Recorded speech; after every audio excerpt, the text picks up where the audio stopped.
అమ్మా నువ్వంతునవేంది? ఏం చేయాలి మరి?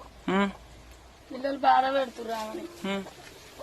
కూర ఏడుంటది, పిల్లలు ఏడదుస్తుంది, పువ్వు ఏడుంటది. కొంచెం హెల్ప్ చేద్దామని నా కోడలకు చేస్తున్నా. నీళ్ళు పోయి మరి అడగట్టుకుంటుంది. ఏమంటావు? చేయనా వద్దా? చెయ్యి ఇక పోయామా నీళ్ళు అడగట్టుకుంటుంది.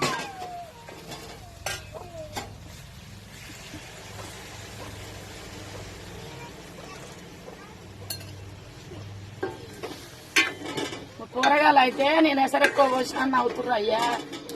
అమ్మా మరి ఉడికినాక ఇక ఏ పాట అవుతుందో చూడండి. కుల్లి కుల్లి నవ్వుతూ నేనంటే ఎసరెక్కువ పోసినట్టు ఒకసారి చూడండి. ఆయన ఉందా ఎసరెక్కువ ఉందా, ఆడికే ఉందా కామెంట్ చెయ్యండి అయ్యా. నాకు వండరా అంట నవ్వుతుర్రు నన్ను చూసి. నాకు వండరా అందే పెద్ద అయ్యిర్రు, అంతంత పొడుగు అయ్యిర్రు.